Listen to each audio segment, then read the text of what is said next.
Good morning and good evening, everybody.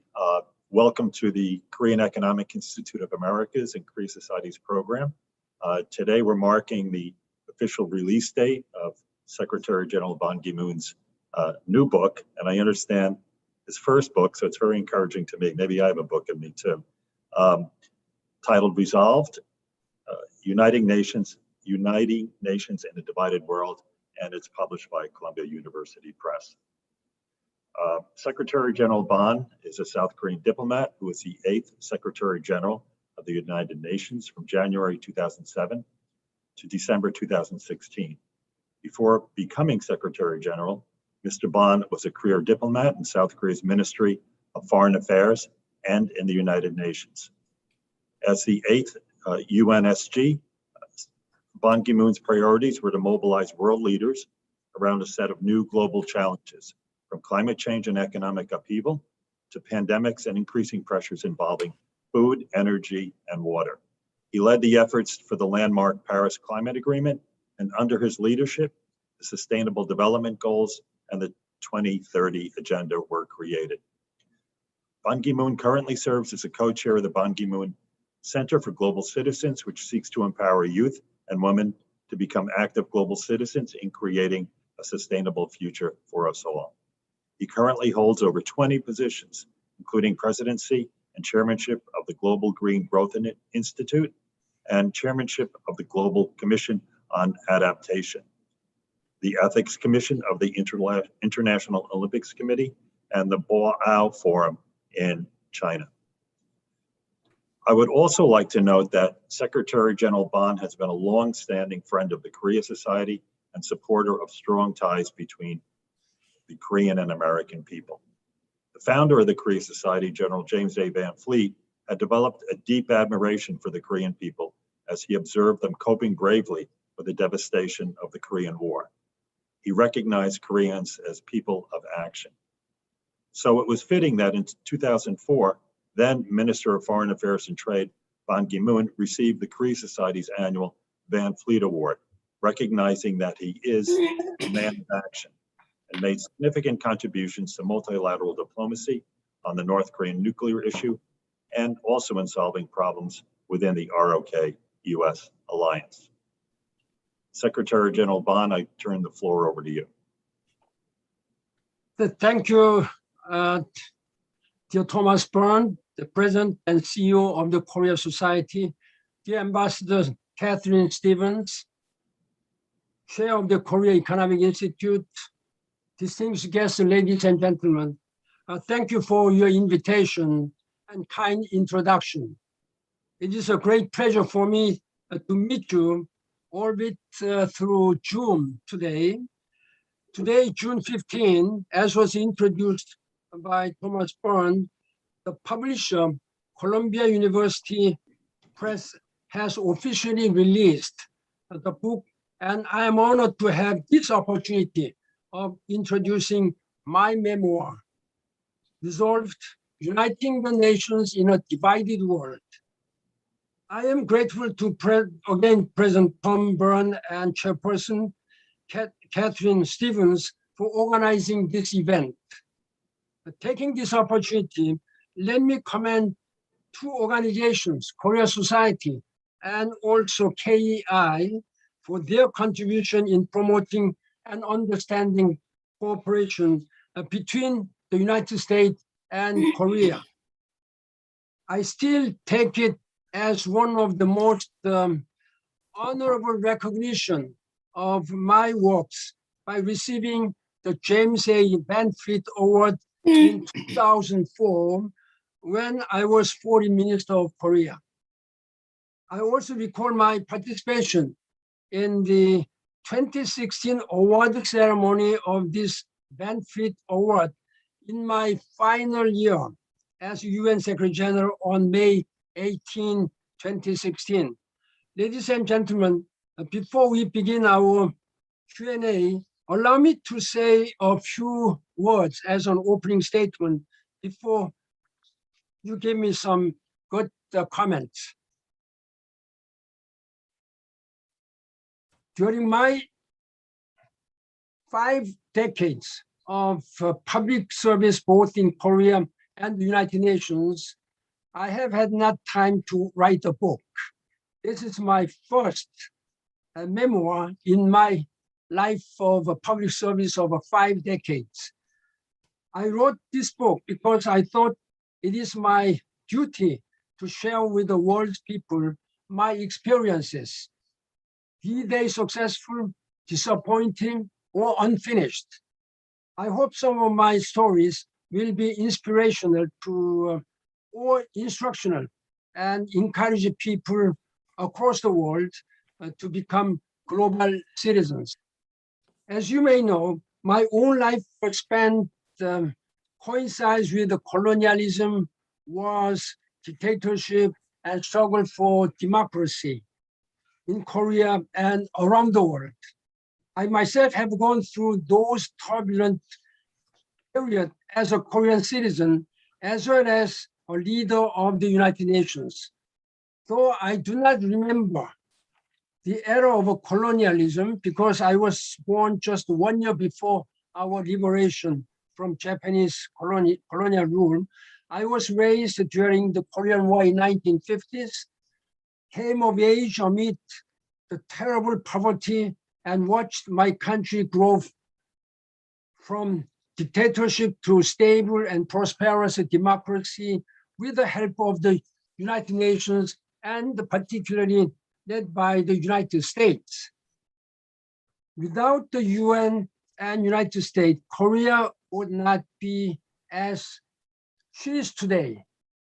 Those experiences grounded me in the importance of peace, opportunity, and international cooperation, beliefs that shaped my life and my tenure as a Secretary General. My commitment continues to this day. I run, as I was introduced by Tom Burns, nearly a dozen organizations, domestic and international, devoted to sustainable development, climate change, advocacy to human rights, and women's and girls. And I'm also working as a deputy chair. This is a small group of global leaders, president, the prime ministers, and the Nobel Peace Laureate. This was founded by Nelson Mandela in 2007. Then I'm now working as a deputy chair of this, the elder. I often wonder if we have forgotten lessons we had learned. One needs only to look at the global temperatures rising, alliances fracturing, and refugees fleeing to understand our precarious conditions. Why are we not improving and doing enough and more? To me, the fault more often lies with the leaders of our world, not the citizens. Too many autocrats and dictators put themselves before their countries and before their people, and their countries before humankind. And these rulers are selfish and short-sighted when they need to think as global citizens. In times of extreme pressure, such as the COVID-19 pandemic, I was disappointed to see even the rich and generous nations look inward first. In that regard, I'm encouraged that the G7 leaders in Cornwall, UK, until yesterday, have made a strong commitment to provide the necessary vaccines and the financial support for climate action. Multilateral organizations, including the United Nations, are now weaker than they were in even the 1950s. The Security Council's perpetual deadlock has caused its credibility. New regional groups are alarmingly diminished because of their internal divisions. At the same time, there are not enough international partnerships. We need more alliances among civil societies, NGOs, international organizations, academics, and philanthropist organizations. These collaborations were so powerful during negotiations on the Paris Climate Change Agreement in 2015 and Sustainable Development Goals, because they leveraged and combined their unique strength, interest, constituencies, and resources. It was beautiful to see, and it is proof that we can only accomplish when we work together across borders. Governments must work for peace, human rights, and development at home, but they must also accept their collective responsibilities to other nations. This means every country must reduce its carbon footprint, work together in international forums, and use its influence to de-escalate conflict. Ladies and gentlemen, life must improve for everyone, not just those who live in prosperous countries or are members of the favored race, religion, or ethnicity. It is essential that we work to overcome hatred of the other and resist the endless quest for economic expansion, religious dominance, and military power. We have so much work ahead. In fact, that's one of the reasons I finally decided to write my memoir, to encourage leaders, lawmakers, and anyone who aspires to make the world healthier, more peaceful, and more equitable for everybody. Thank you very much for your attention, and I'll be happy to receive your comments or questions, whatever you may have. Thank you very much. Secretary General Bond, thank you very much for joining us today and for that very broad and inspiring opening comment.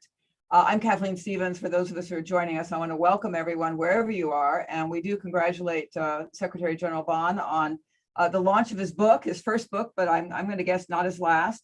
But I do want to say, as someone you haven't gotten, I actually have my book right here.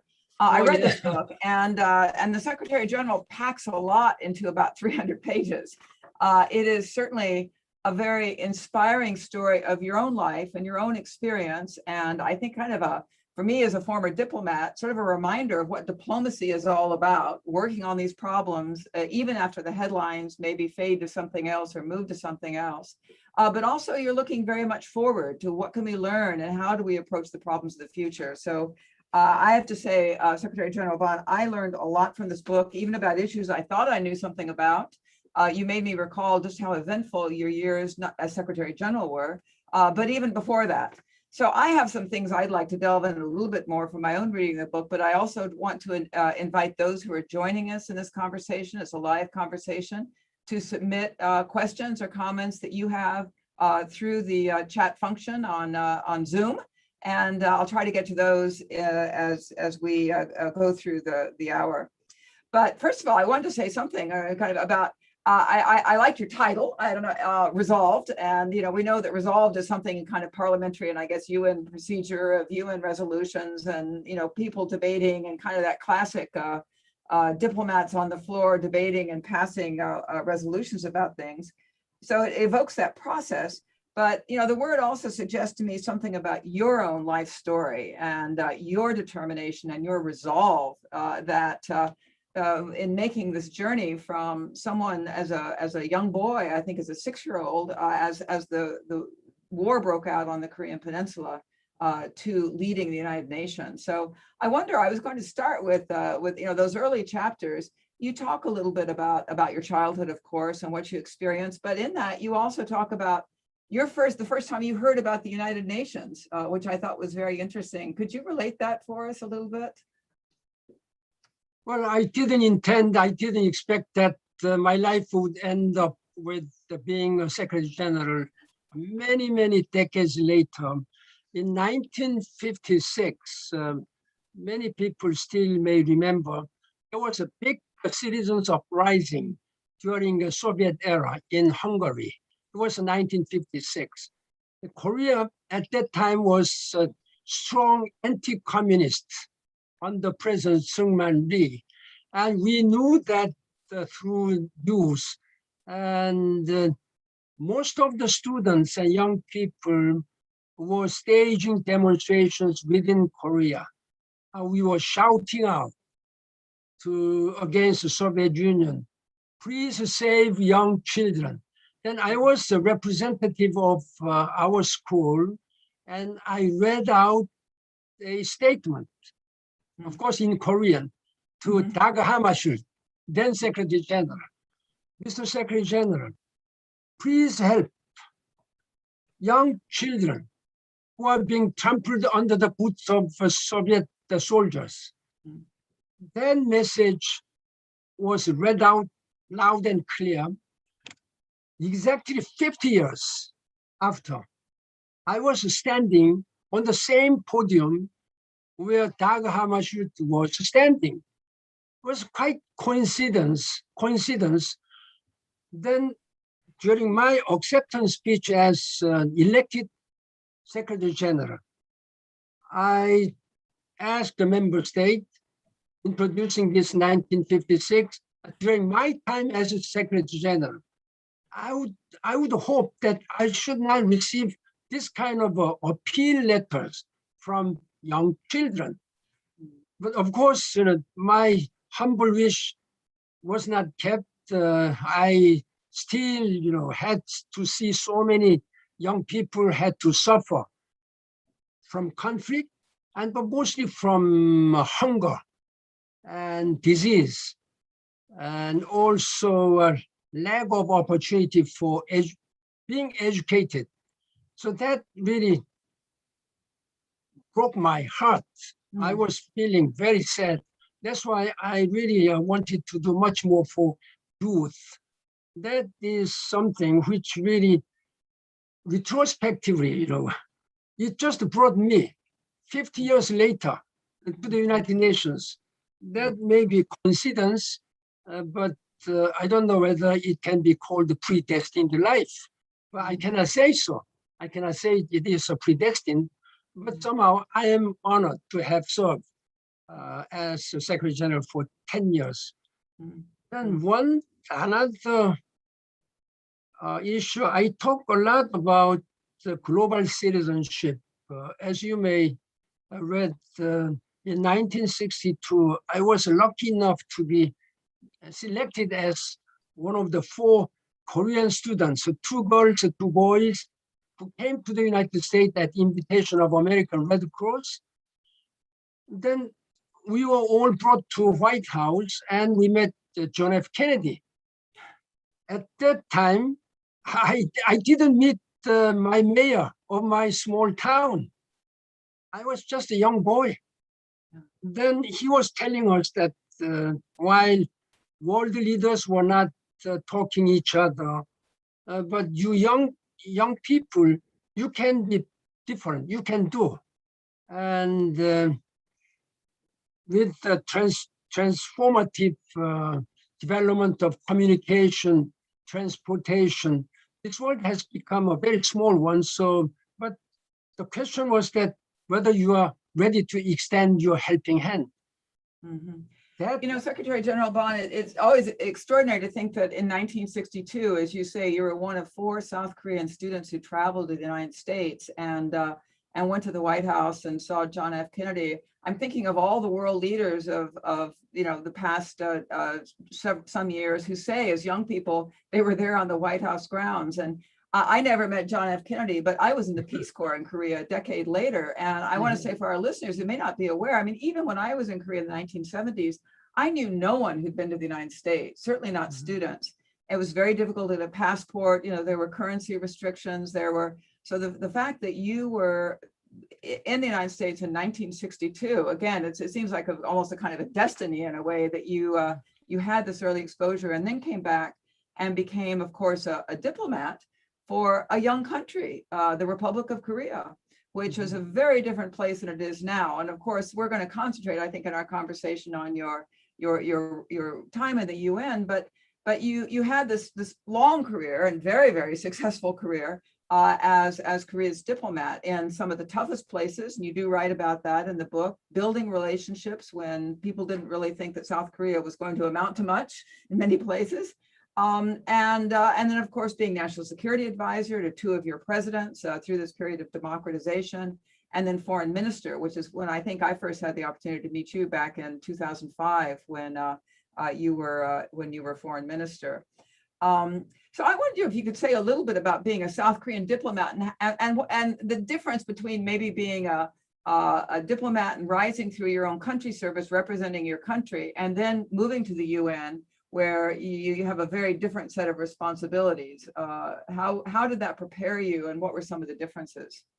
The main difference is that while I was, and I'm still Korean citizen, but I was not supposed to work for Korea, and I had to be a global leader, and I had to care all the citizens around the world same. So that was a little bit difficult for me to adjust myself. So I tried to act as global leader. I have worked 37 years as a Korean diplomat. Then now suddenly changing my stance as a global leader. That was not easy, but soon I realized that I should not think much about my home country. Korea is one of the 193 member states, so I should be treating them equally.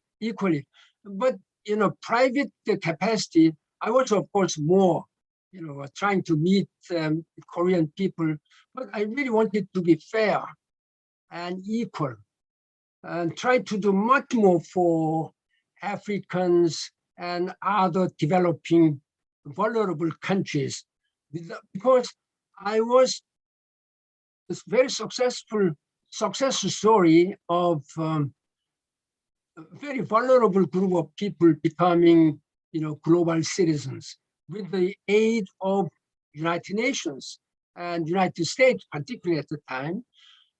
I had to study on the textbook provided by the United States, the UNESCO, and UNICEF.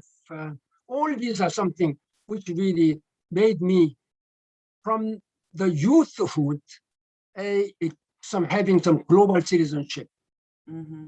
Well, yeah, one thing that's very striking in your book are the stories that you tell of traveling as Secretary General. Obviously, you did a lot, and I know sometimes it was in rather dangerous circumstances and often very uncomfortable circumstances. But there was always a mission to it. It was about the global sustainable development goals. It was about climate change. It was about negotiations and conflict. And I think it really does give people a flavor of the workaday world of being the Secretary General, and this need to turn from one crisis to another, and then sometimes to a lot of crisis prevention, as you suggest. And I know when I was in Korea as ambassador, you were Secretary General. We didn't see you in Korea very often, and people often said, no, he has no time to come to Korea. But the other thing I thought was interesting about your book and the way you organized it is you had a chapter in there about an earlier time in Korea while you were still a Korean diplomat, but you were assigned to the UN when South Korea held the UN, I think, General Assembly chair or presidency. And that happened to be, when the September 11th, 2001 attack happened. So I would highly commend that chapter as a real kind of, view of, what happens when something, I think a lot of us maybe even in New York haven't really thought about, okay, what happened at the UN and that terrible day, that terrible day, and how, you and your colleagues had to kind of mobilize the international community to respond. There is a saying, I don't know how to express it, the iron becomes stronger and hard when it is, burned. But then it was a totally unexpected crisis, which we were met. The September 11, 2001 was exactly the day when the Korean then Foreign Minister Han Sung-soo was to be elected as President of the General Assembly. But in the morning of that day, September 11, terrorist attack happened. So the outgoing president had already left, and we had to evacuate. Nobody could enter the United Nations, so there was no General Assembly. So only September 12th, we were just a secretary meeting. We were told by Kofi Annan at the time that this meeting will be only for electing the president of the General Assembly, because at that moment, all this, except the Secretary General, President of General Assembly, all chairmen of the committees were empty, vacancy, because they had legally left. So it was about half an hour secret meeting where President Han Sung-soo was elected, and we were negotiating some urgent resolution condemning strongly the terrorist attack. But even that moment, there was a big argument. What's the terms of terrorism? No, there is no such a definition even now about terrorism. So this is quite unfortunate. The international community has not been able to have a firm agreement about the definition of terrorism. So I was very forceful that we must condemn this heinous terrorist attack in any way, whatever the terms of definition of terrorism may be. This was a terrorism. So we were really decisive and forceful. Then I had to negotiate in such a dramatic, dangerous situation.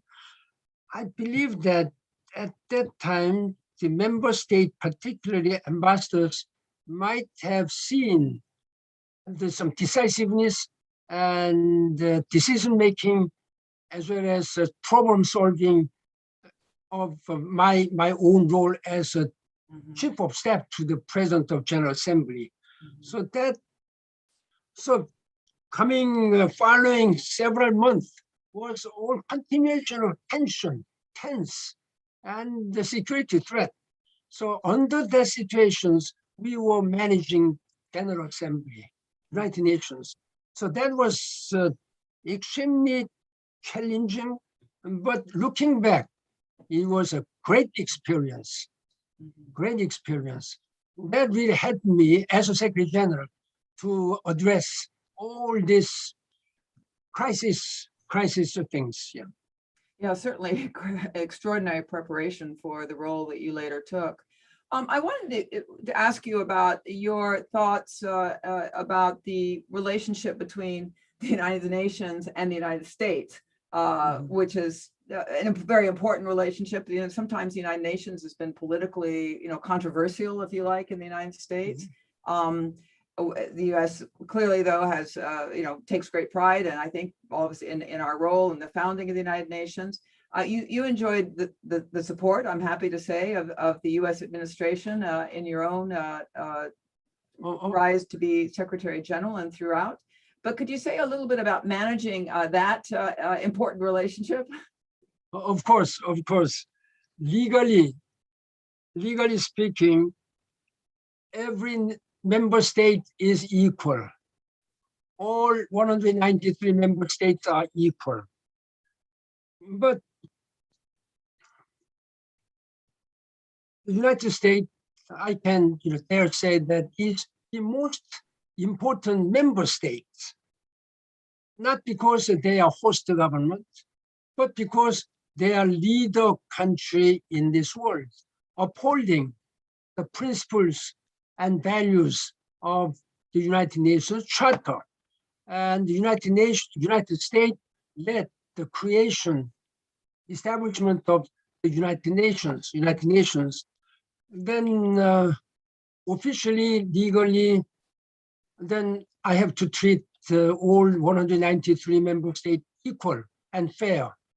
But in terms of contribution, financial contribution, in terms of leadership, political leadership, in leading all these agendas, particularly when it comes to human rights and peace and security, and also as a member, permanent member of the United Nations Security Council. So it is the United States who had been really leading and supporting the United Nations. That's the largest contributor in terms of the values and principles and leadership. That is one thing. At the same time, it's not always that United States is liked by certain member states, particularly when it comes to non-aligned states, non-aligned movement.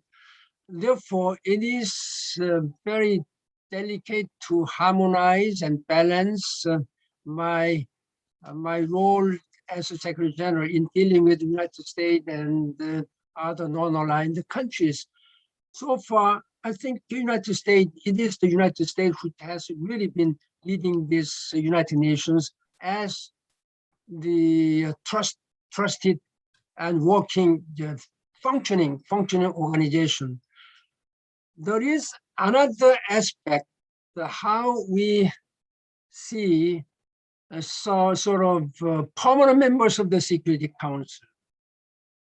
Then often the United Nations has not been able to take any decision.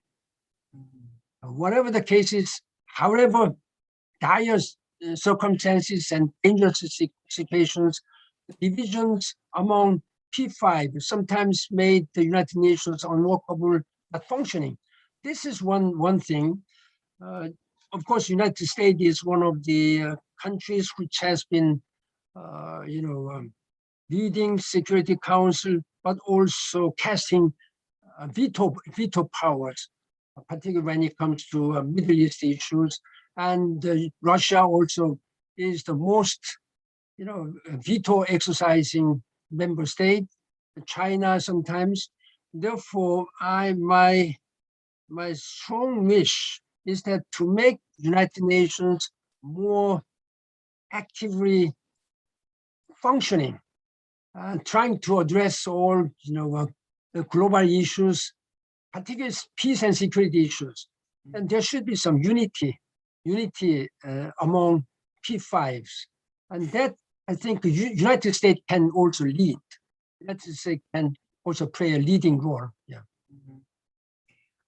I think your description now gives some context to why I think the first UN Secretary General called the job the most impossible job in the world. And I'm sure Yes, some that's right. might ask, why would anybody take it?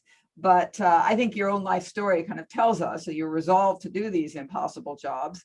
But it gets to the question of then negotiations. I mean, in a sense, a lot of what the UN and the Secretary General in particular is bring so-called good offices and negotiations, whether it's among the P5 in New York or even more. And you have many examples in your book of going or sending your representatives to places from Gaza to Myanmar, to efforts to go to North Korea, to a variety of other, Haiti, to other places where there's either humanitarian disasters and or political conflict, and trying to play that role. And you describe yourself as a negotiator as trying to be like water.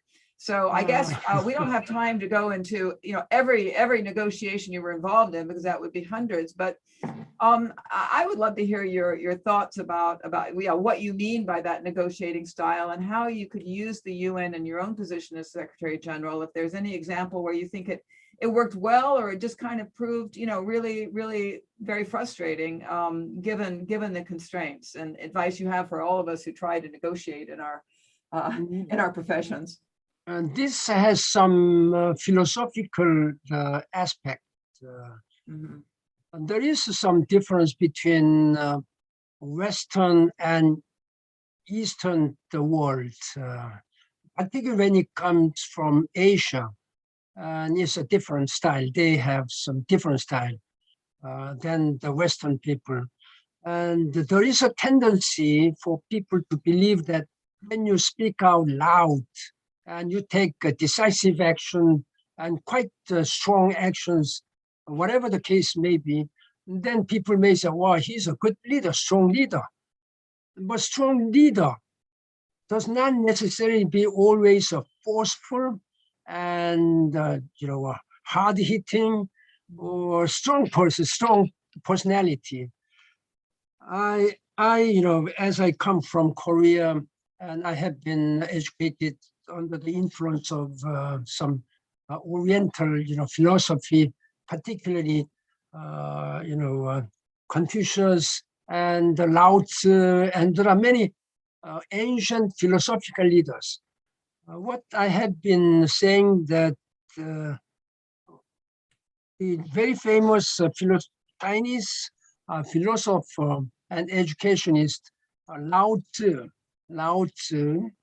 said that the highest virtue for a man is to act like water. But people does not care much about, does not appreciate much about water. Jokingly, often people saying that, well, he's spending money like water. That means water does not have any value. But it is much, valuable one. First of all, water doesn't have any color, does not have any taste, but there is a continuity. Water always flows from top to bottom, from high to low. If water does not flow, stagnant somewhere, that means corruption, what we can call stale, corrupt. The water does not always argue or confront with the people, with something which water meets in the course of their flow. But when it is absolutely necessary, nothing can be stronger, mightier than water. People may just feel that fire is deadliest, but fire can be extinguished by water. And during tsunami and big flooding, water can roll and move big stones, even steel ferro concrete buildings can easily be washed away by water. Therefore, but it's not always that you use that kind of a force. But that's why I always try to tell the people, particularly UN staff. I have been speaking to UN staff so many times about the water, act like water, smooth, but unless you are absolutely sure, do not get angry and do not push around the people.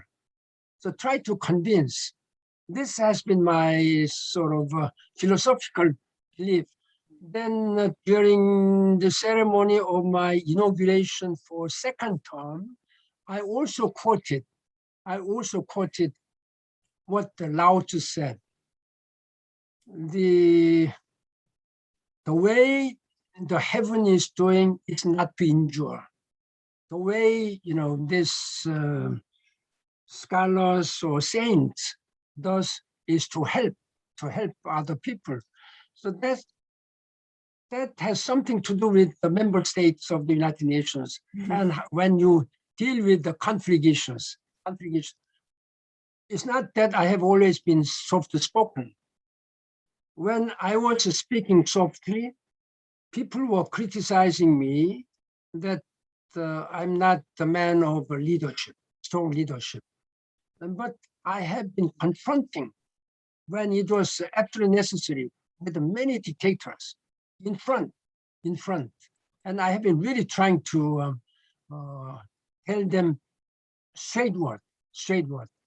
But normally, it's not what I've been doing all the time that way. I've been always trying to listen first and respond to their concerns. Yeah, no, that comes through in many of the anecdotes that you tell in great, very insightful detail in your book. But I would second a comment we have from one of our listeners today who says what you say about the water and that style. It's so true. The loudest voice doesn't mean it's the wisest voice, and we all need some more wisdom. I mean, looking back, are there issues or challenges that you handled as Secretary General that you would say that you're most proud of?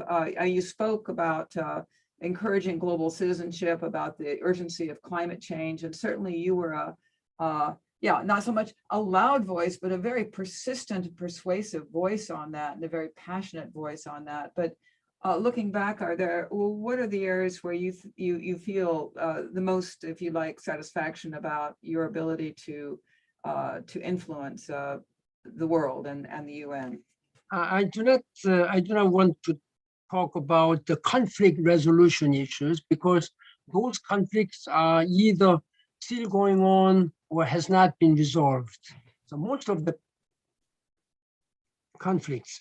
And then the important, one of the important aspect of the United Nations Charter is development and human rights.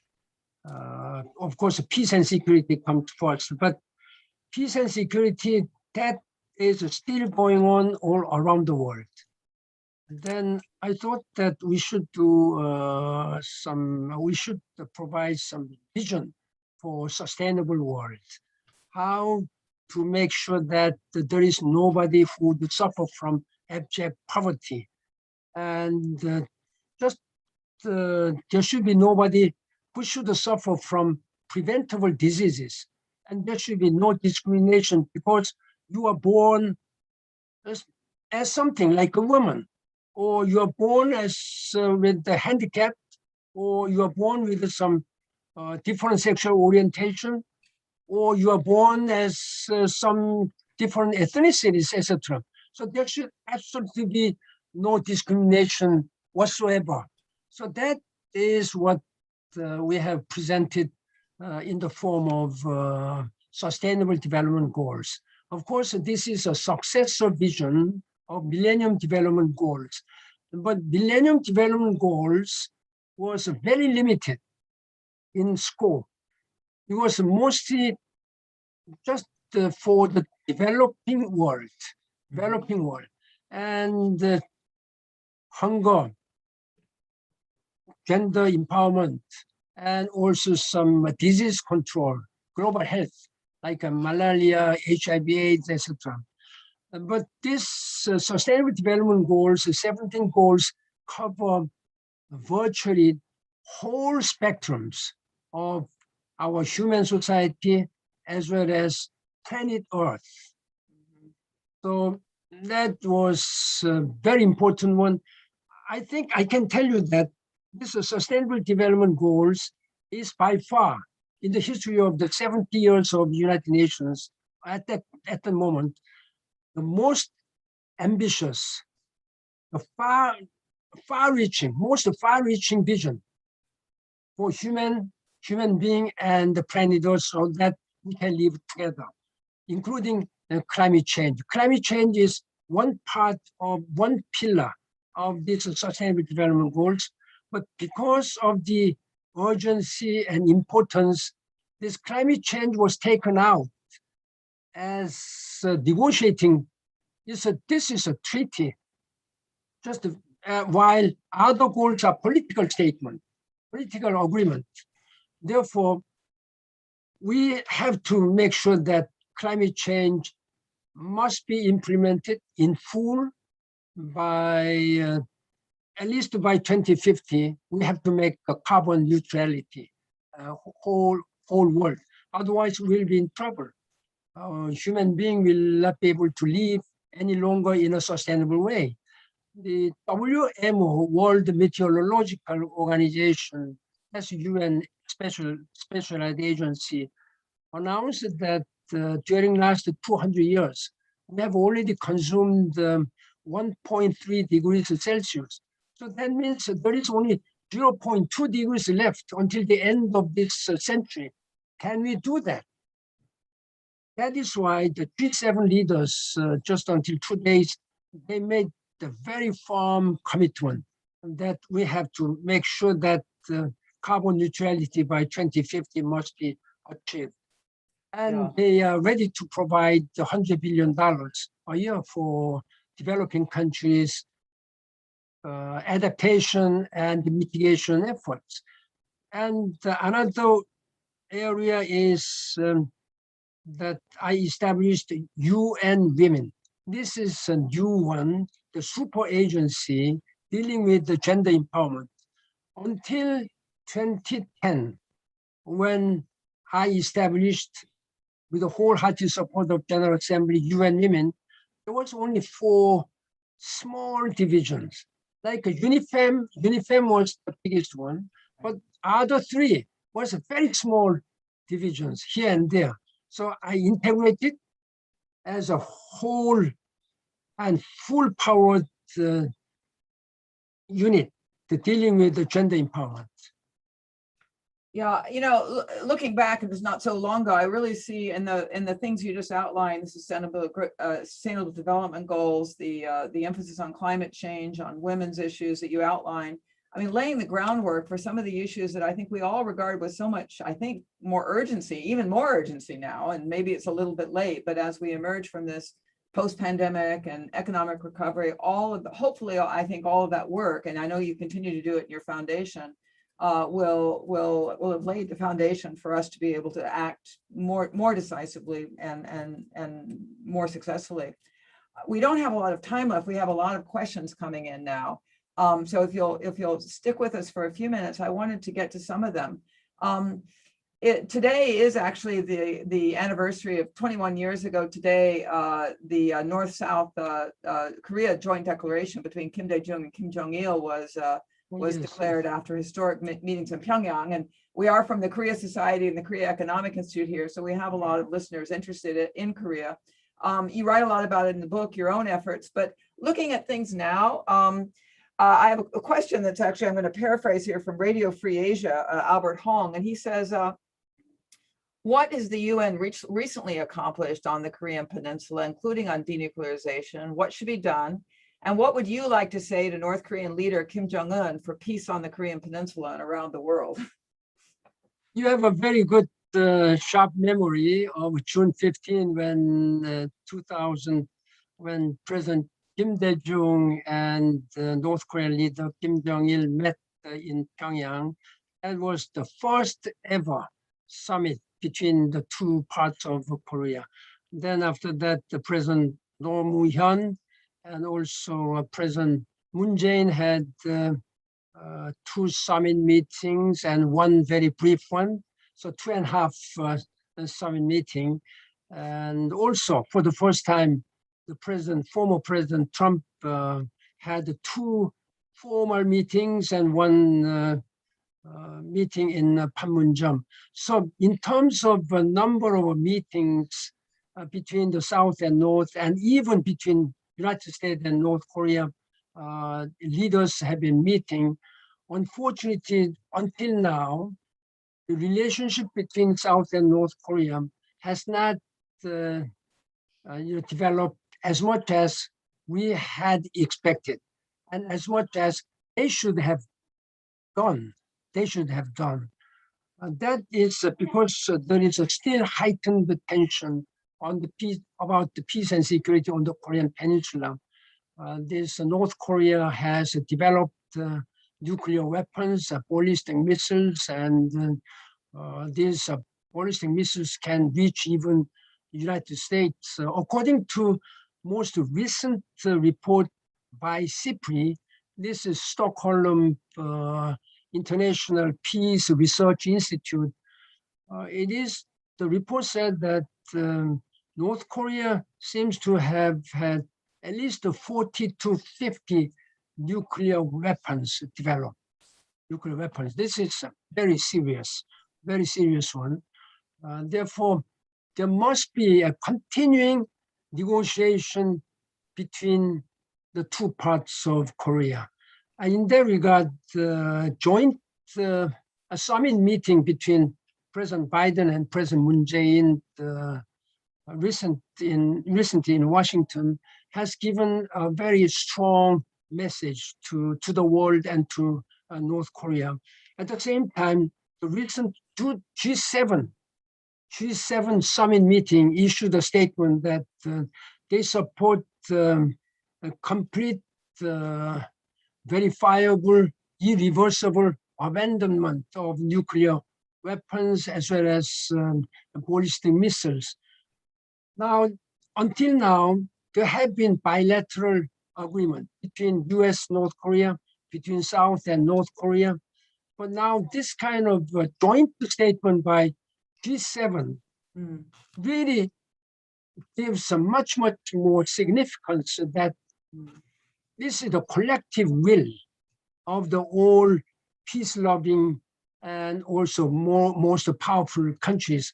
I sincerely hope that the North Korean leader and the officials really come out with a genuine mind to keep this previous agreement between the two leaders, between South and North, and also United States and North Korea. I sincerely hope that President Biden will also be able to continue this path of dialogue with North Korea. But I know that the President Biden has a different style from President Trump. President Trump has a top-down, while President Biden seems to be bottom-up approach. But whatever approach it may be, it's important that there should be an agreement. And once agreement is made, this must be kept and implemented. That is the matter of confidence and trust. But unfortunately, I can tell you that there is not much trust each other, particularly on the part of North Korea. Now, there is another aspect why we are very much seriously considering the continuing dialogue with North Korea is that, of course, every country is now locked down because of the coronavirus. But when it comes to North Korea, it seems to be much more serious because they have completely shut down their borders because of the fear about the coronavirus.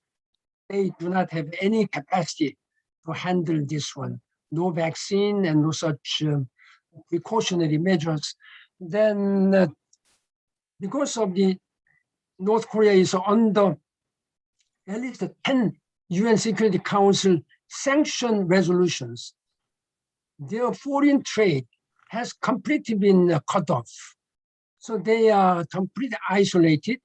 And that's why North Korean leader has recently announced so-called the arduous march, which was announced during the time of Kim Il-sung in 1990s. Right. At that time, more than 3 million people starved to death. Then the economic situation seems to be very seriously dire at this time. Therefore, I hope that North Korean leader will come to the senses of the reality and come out for genuine dialogue. We are ready. I'm sure that President Moon and President Biden, they're both are ready to come out. What's the use of having all these nuclear weapons? Are they able to use this? North Korea is the only country who has tested nuclear weapons in the 21st century 6 times. So they are going against the age, against the times. So I really hope that they come out to their own senses and try to be part of responsible members of this international community. Then that will really help. I know that the President Moon and South Korean people are ready to embrace and help. But at this time, we are not able to do that because of all Security Council sanctions, unless they are relieved from these sanctions. And then as long as they keep their promises, then I'm sure that the American government will be able to discuss this matter with Security Council members, what to do about all these sanctions. That's up to North Korea. Yeah, thank you, Secretary General. I hope they hear that in Pyongyang. It's very, very eloquent. And it makes me think also we should do another session on the Korean Peninsula in North and South Korea, because another thing that comes through in your book is your long experience both as a Korean diplomat and then at the UN with this the unfinished business on the Korean Peninsula, which of course has been with us for our lifetimes. We cannot give up. We must be resolved. So thank you for that. We are coming really to the end here. I don't want to detain you too long. I know it's very late in Seoul, but I have a couple of other questions that have come in. One is actually about the current kind of atmosphere in the United States. I know you've been in Seoul. You were telling me earlier since the pandemic began, but someone wants to ask you, in the US now, there's this current, very unfortunate, I would add, anti-Asian incidents and sort of atmosphere and worry about that sentiment. Was this something that you ever experienced in your life as an Asian, as a Korean diplomat? Personally, I have not encountered the experience of that kind of unfortunate incidents. But as you will, everybody will agree that to tens of million people around the world, America used to be land of hope, land of future. That is why US has been receiving many immigrants, and there are many Koreans have immigrated into, and they were well settled. But somehow recently there have been some very unfortunate, undesirable, and unacceptable situations where some ethnic group have been, attacked and by certain, a group in the United States. I hope that while we are living in the 21st century, and while we have been, doing all this on the human rights, Universal Declaration of Human Rights, when everybody is equal, whatever the ethnicities and whatever the situations may be. So there should be some leadership, strong leadership, and compassionate leadership, that we are all brothers and sisters, we are all global citizens. There is no such a difference between Americans or even white and blacks or Asians, Africans, and Middle East Arabs. This is one world. We are living in a very small planet Earth, and there is no difference between the borders and the ethnicities. This is what I have been speaking out about, the global citizenship. Global citizenship. We are global citizens. It doesn't, care where you are coming from and what you are. So I hope that particularly the political leaders and educational leaders, they should do much, much more to inform the public that we are all same brothers and sisters and working for sustainable peace and future for all. That is in the spirit of the Charter of the United Nations. Secretary General Bond, it's been such a pleasure to see you and to catch up with you. I think with those really very moving words, I think we should we'll call an end to this session. But I hope we can talk again. The book Resolved really is a textbook, I think, for global citizens. But it really is a reminder that the work is far from over. And I especially liked what you had to say about, you didn't really want to talk about some of the conflict resolution issues because they go on. And I see that in my own modest career as a diplomat. People think that, you finish something and you walk away from it, it's over. It's never over. And sometimes it even gets worse again. So we need that new generation of global citizens. And I think your book, not only your life is a testimony, but your book is a great contribution to that, as I know the work of your foundation and all the ways in which you're involved, including with the elders in going forward. So thank you very much for joining us. We look forward to welcoming you back to the United States when we can all travel again, and to seeing you traveling, I'm sure, around the globe yet again. Well, thank very much for this opportunity. It has been a great honor and pleasure to say something about what I have been thinking and I have been practicing as Secretary General.